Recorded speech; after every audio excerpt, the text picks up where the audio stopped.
It's Sybil Wilkes with what you need to know. Today is Monday, December 28th, 2020.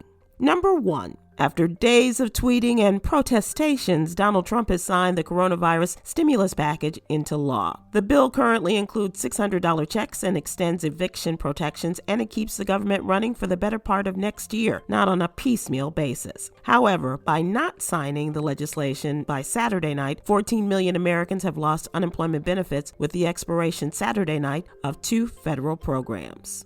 Number 2. There are more questions than answers following the Christmas Day explosion of a recreational vehicle near downtown Nashville. Investigators have classified the blast as a suicide bombing and have identified 63-year-old Anthony Quinn Warner of Antioch, Tennessee, as the bomber. Authorities are looking at the connection to AT&T as the RV was parked in front of one of their buildings, and questions asked by investigators refer to Mr. Warner's alleged paranoia regarding 5G technology.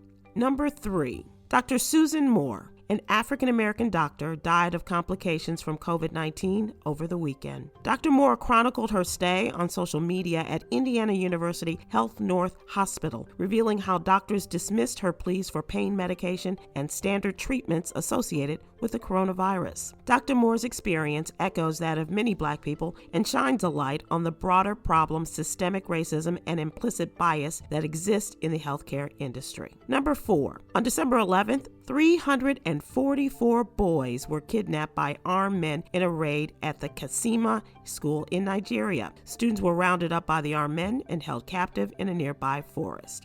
A Boko Haram group called the Gang of Abu Shakau, notorious for school kidnappings, claims to be behind the kidnapping, but state authorities say the children were abducted by local bandits. Some of the kidnapped students have not been returned, and the Nigerian government is failing to hold these armed attackers accountable.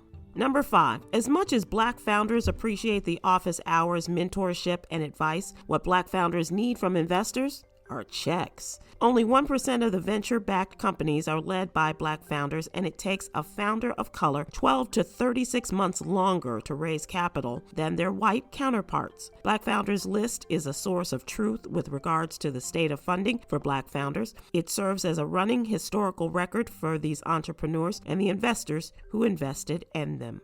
Join me today live on YouTube and Facebook at 7 p.m. Eastern, 6 p.m. Central with Coy Malone, our social activist, and the one and only George Wallace as we discuss today's top headlines and more. What you need to know is brought to you by Black Voters Matter. Visit blackvotersmatterfund.org for more information. I'm Sybil Wilkes. Be informed, be empowered.